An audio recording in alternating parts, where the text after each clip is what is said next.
Vous êtes-vous déjà senti complètement dérouté par le comportement d'un homme? Un jour, il est chaleureux, attentif, présent, et le lendemain, il érige un mur de distance, devenant presque un étranger. Vous sentez une connexion, une étincelle, quelque chose de réel, mais ses actions sèment le doute et la confusion. Vous vous demandez, est-ce que j'imagine tout? Est-ce que je me trompe? Ou est-ce que quelque chose de plus profond se joue en coulisses, quelque chose qu'il ne peut ou ne veut pas exprimer? La psychologie nous enseigne que le comportement humain est rarement une ligne droite. C'est un labyrinthe complexe de désirs conscients et de peurs inconscientes, de schémas appris et d'impulsions authentiques. Et lorsqu'il s'agit d'amour, ce labyrinthe devient encore plus complexe. Aujourd'hui, nous allons explorer non pas des techniques de séduction ou des astuces pour le faire parler, mais les mécanismes psychologiques subtils qui poussent un homme à cacher ses sentiments amoureux. Compre ces signes, ce n'est pas seulement âpre à décoder l'autre, c'est surtout une invitation à compre la nature humaine, la peur de la vulnérabilité et le combat intérieur que beaucoup mènent entre le cœur et la raison. Car souvent, les signaux les plus forts ne sont pas dans les mots qu'il prononce, mais dans les silences qu'il garde, dans les contradictions de son comportement et dans les gestes involontaires qui trahissent sa forteresse intérieure. Il ne s'agit pas d'un jeu, mais d'une lutte.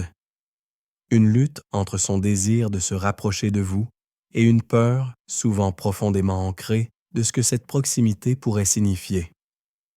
Le premier signe, et peut-être le plus fondamental, est une contradiction observable entre son langage corporel et ses paroles. Imaginez cette scène.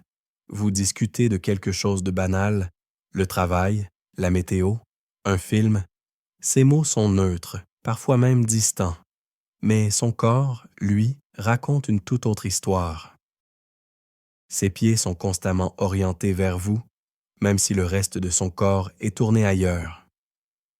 Quand vous parlez, il se penche légèrement dans votre direction, un mouvement presque imperceptible, comme attiré par une force magnétique. Et puis il y a son regard. Ce n'est pas un regard insistant ou séducteur, mais un regard qui cherche, qui écoute vraiment. Il vous observe quand il pense que vous ne le regardez pas, et dès que vos yeux se croisent, il détourne le sien, presque comme s'il avait été pris en flagrant délit. Ce décalage est au cœur du conflit intérieur. Son esprit conscient, gouverné par la logique et la peur, lui dicte de garder ses distances. Il choisit des mots prudents, des sujets sans risque. Il veut maintenir le contrôle. Mais son inconscient, le siège de ses émotions et de ses désirs authentiques, ne peut s'empêcher de s'exprimer à travers son corps. Le corps ne ment pas. C'est une vérité psychologique fondamentale. Cette tension entre ce qu'il dit et ce qu'il fait est le premier indice que vous n'êtes pas face à de l'indifférence, mais à un sentiment contenu. Il construit un barrage avec ses mots, mais le fleuve de ses émotions s'infiltre à travers les fissures de son langage non verbal. Reconnaître cela, ce n'est pas avoir une preuve, c'est avoir une piste. Une piste qui vous invite non pas à le confronter, mais à observer avec plus d'attention, car la vérité se trouve souvent dans ce qui n'est pas dit.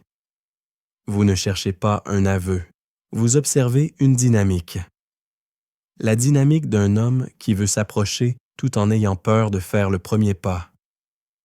Cette dynamique d'approche et de peur nous amène directement au deuxième signe caché, un signe qui se manifeste non pas dans le silence, mais dans l'action.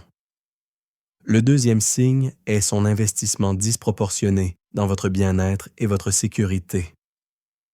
Observez attentivement. Le moindre petit problème que vous mentionnez en passant, une étagère à monter, un souci avec votre ordinateur, une situation stressante au travail devient soudain sa mission personnelle. Il ne se contente pas de vous offrir des conseils, il veut activement réparer la situation pour vous. Il se positionne comme votre protecteur, votre solutionneur de problèmes, votre soutien logistique infaillible.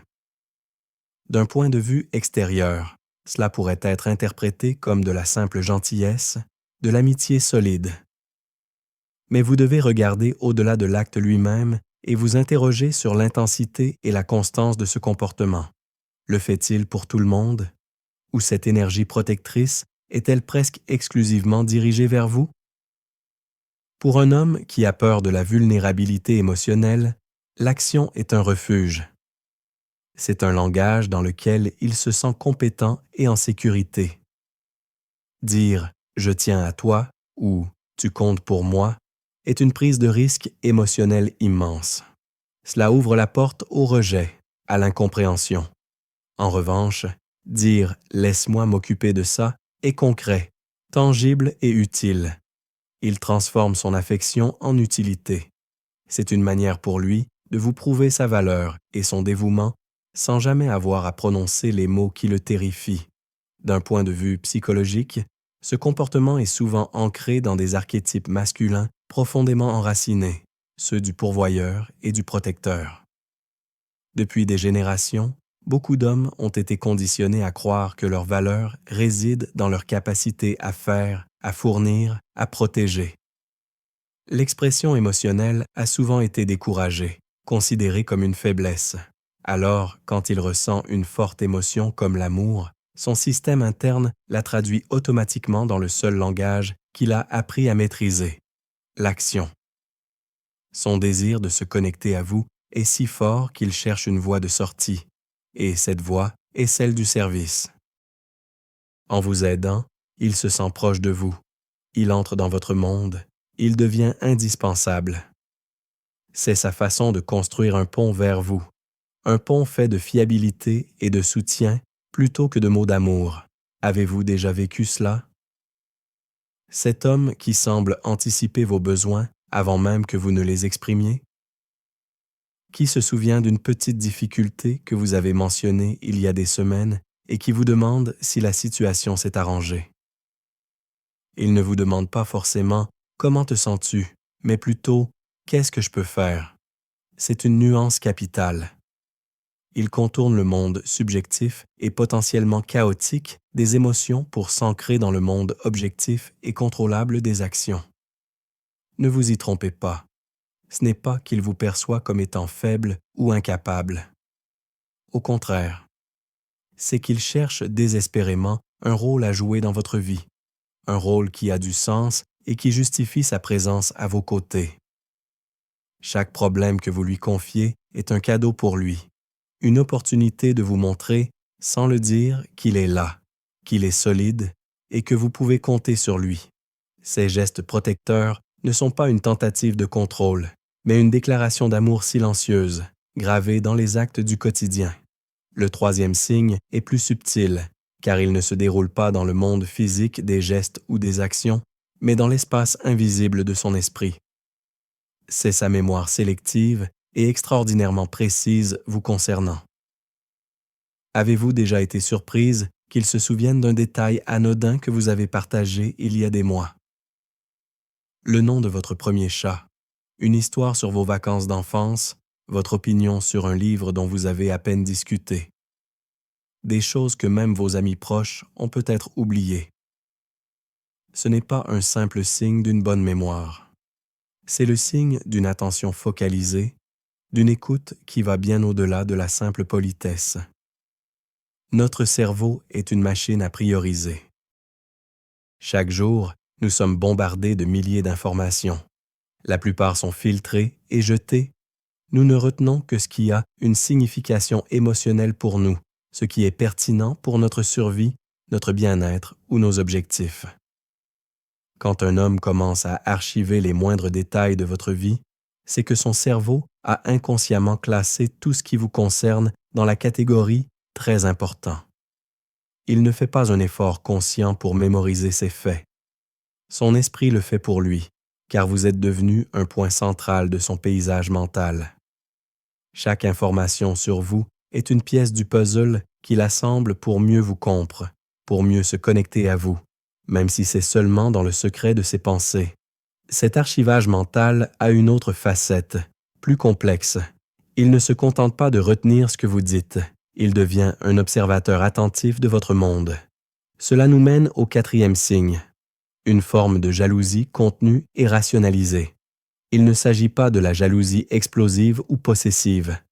Au contraire, elle est si bien déguisée qu'on pourrait la manquer. Elle se manifeste par une curiosité soudaine et pointue lorsque vous mentionnez un autre homme dans votre vie. Remarquez comment son attitude change.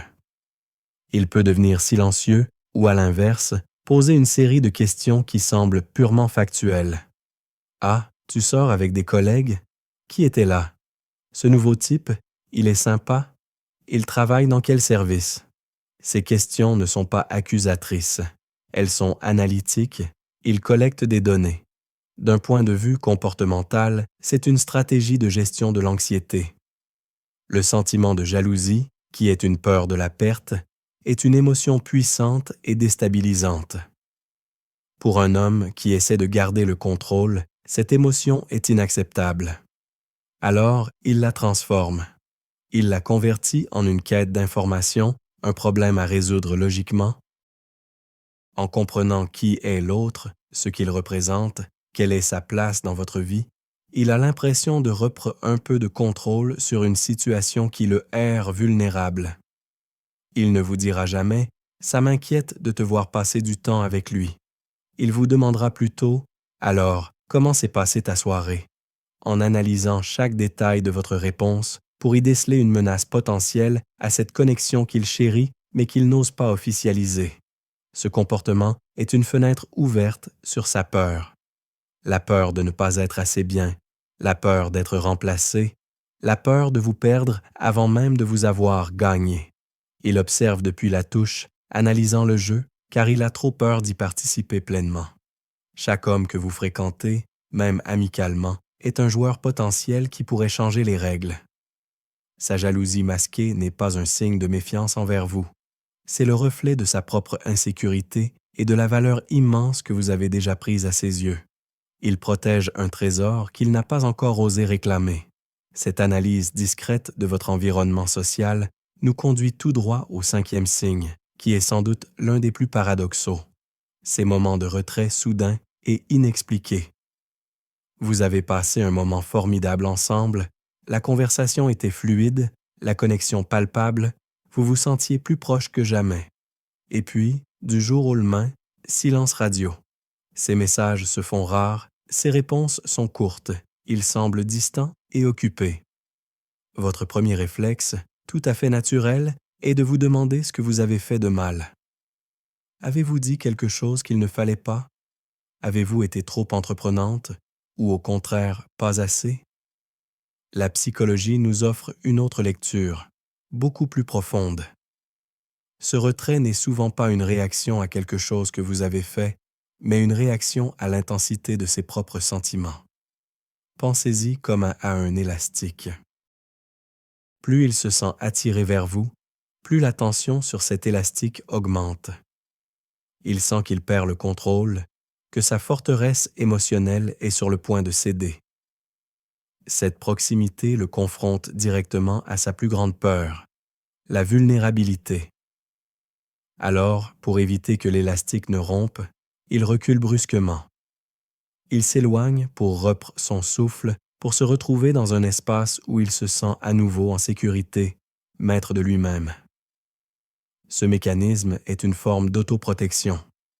Pour un homme qui a appris à associer l'amour à une perte de liberté ou à une douleur potentielle, peut-être à cause d'expériences passées ou de son éducation, l'intensité d'un sentiment naissant peut être terrifiante. C'est l'équivalent psychologique de s'approcher trop près du feu.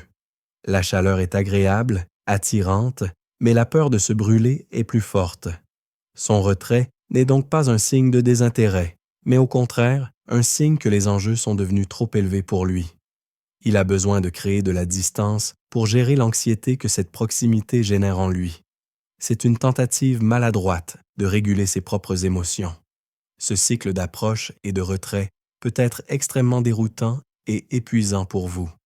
Mais si vous parvenez à le voir non pas comme un rejet personnel, mais comme la manifestation de son combat intérieur, vous pouvez commencer à changer votre perspective.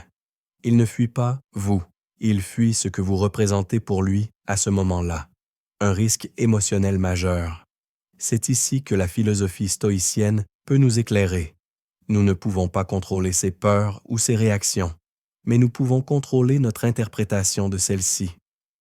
Au lieu de voir son silence comme une preuve de son indifférence, vous pouvez le voir comme une preuve de l'impact que vous avez sur lui. Il est si affecté qu'il doit prendre du recul pour pouvoir à fonctionner. Le 6e signe est directement lié à cette dynamique. C'est la façon dont il parle de vous aux autres. Il est peu probable qu'il confie à ses amis « Je crois que je suis en train de tomber amoureux ». C'est trop direct, trop vulnérable. À la place, il va utiliser une technique de rationalisation. Quand il parle de vous, il mettra en avant vos qualités de manière presque objective, comme s'il faisait un rapport. Il dira des choses comme « C'est une personne incroyablement intelligente.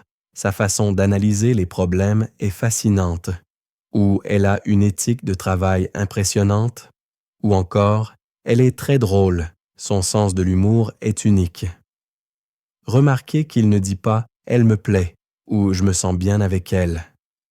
Il vous décrit comme un objet d'étude admirable.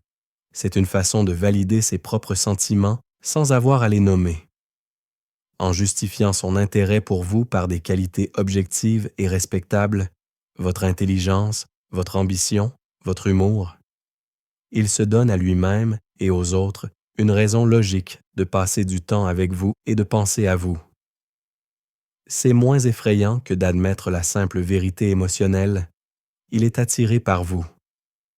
Si par hasard, vous hantez par un ami commun, qu'il ne tarit pas d'éloges professionnels ou objectifs sur vous, ne le prenez pas comme un signe qu'il vous voit uniquement comme une collègue ou une amie.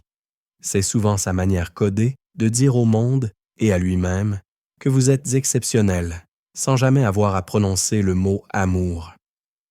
Cette admiration rationalisée ouvre la porte au 7e et dernier signe, le plus révélateur de tous, car il touche au cœur même de son identité. Il commence subtilement à intégrer vos goûts, vos opinions et même vos expressions dans sa propre vie. Avez-vous remarqué qu'il a commencé à écouter ce groupe de musique que vous adorez et qu'il avait initialement rejeté? Ou qu'il utilise soudain une expression, une tournure de phrase qui vous est propre? Peut-être même a-t-il regardé ce film ou lu ce livre que vous lui aviez recommandé avec passion et qu'il en parle maintenant avec une connaissance surprenante. Ce phénomène, en psychologie, est connu sous le nom d'effet caméléon ou de mimétisme comportemental. À un niveau superficiel, nous le faisons tous un peu pour créer du lien et de la sympathie. Mais dans le contexte d'un amour caché, cela perd une dimension beaucoup plus profonde. Ce n'est pas une simple imitation consciente pour vous plaire. C'est un processus inconscient d'intégration. En adoptant des fragments de votre monde, il essaie de réduire la distance émotionnelle et psychologique qui le sépare de vous. C'est sa façon de vous faire entrer dans son univers, de créer un pont invisible entre vos deux réalités. Chaque chanson qu'il écoute, chaque livre qu'il lit sur votre conseil est un pas qu'il fait vers vous dans l'intimité de son propre esprit. Ce processus est un signe extrêmement puissant que vous n'êtes plus une simple personne dans sa vie, mais que vous êtes devenu une influence. Vous commencez à façonner sa perception du monde. D'un point de vue jungien, on pourrait dire que vous activez des parties de lui qui étaient jusqu'alors en sommeil. Il ne se contente pas d'apprendre à vous connaître, il apprend à se connaître lui-même à travers vous. Cette exploration est excitante, mais aussi déstabilisante. Il découvre une nouvelle version de lui-même, une version qui est intrinsèquement liée à vous. Cette transformation peut être à la fois la source de son attirance et la cause de sa peur. Il est attiré par cette croissance, par cette expansion de son être, mais il a peur de perdre son ancien moi, celui qu'il connaissait et maîtrisait. Alors, que faire face à ces 7 signes? La première chose à comprendre, et la plus importante, est que ces comportements ne sont pas des énigmes que vous devez résoudre ou des obstacles que vous devez forcer. Ce sont les symptômes d'un conflit intérieur qui ne lui appartient qu'à lui. Tenter de le sauver de ses peurs, de le pousser à avouer ses sentiments ou de le confronter directement est souvent la stratégie la plus contre-productive. Cela ne ferait qu'augmenter sa pression interne et le pousserait probablement à se retrancher encore plus loin dans sa forteresse.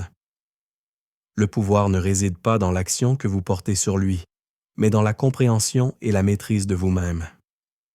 Votre rôle n'est pas de devenir son thérapeute, mais de créer un espace de sécurité psychologique. Un espace où la vulnérabilité n'est pas jugée, où les émotions peuvent exister sans être immédiatement analysées ou réparées. Comment faire cela concrètement? En incarnant vous-même cette authenticité, en parlant de vos propres émotions de manière simple et directe, sans attendre de lui qu'il fasse de même, en montrant par l'exemple qu'il est possible d'être à la fois fort et vulnérable. Quand il se retire, au lieu de le bombarder de questions angoissées, qu'est-ce qui ne va pas? Suis-je la cause? Vous pouvez choisir de respecter son besoin d'espace, tout en laissant la porte ouverte. Un simple message comme « Je pense à toi, j'espère que tout va bien, je suis là si tu as besoin » est infiniment plus puissant qu'une demande d'explication. Il ne met aucune pression, mais il offre une connexion et un soutien inconditionnel. En fin de compte, rompre ces signes cachés est moins une carte pour gagner son cœur qu'un miroir pour votre propre croissance. Cela vous force à développer votre patience, votre intuition et votre intelligence émotionnelle. Cela vous apprend à faire la distinction entre ce que vous pouvez contrôler, vos réactions, vos interprétations, et ce que vous ne pouvez pas, ses peurs, son rythme. Et c'est là que se trouve la véritable liberté. Que cette relation se concrétise ou non, le chemin de la compréhension de ces dynamiques vous aura rendu plus sage, plus consciente et plus maîtresse de votre propre paix intérieure. La question n'est plus seulement « est-ce qu'il m'aime ?», mais « qui suis-je en train de devenir en naviguant dans cette complexité ?» Vous apprenez à observer sans juger, à être présente sans exiger et à trouver votre stabilité non pas dans ses validations, mais dans votre propre centre. Et un homme qui lutte contre ses propres peurs est souvent inconsciemment attiré par une femme qui a trouvé la paix avec les siennes. Votre calme devient le port sûr qu'il a toujours cherché sans le savoir. La vérité est que vous ne pouvez pas débloquer son cœur de l'extérieur. La seule chose que vous puissiez faire est de lui montrer à quoi ressemble une personne dont le cœur est déjà ouvert. Il choisira ensuite, ou non, de trouver le chemin vers le sien. Le voyage le plus important que cette situation vous invite à faire n'est pas vers lui, mais vers vous-même. En comprenant ces ombres, vous apprenez à mieux connaître les vôtres, et c'est dans cette clarté que réside la véritable force. La clé n'est pas de déchiffrer ses secrets, mais de devenir si entière que ses peurs n'ont plus de pouvoir sur votre bonheur.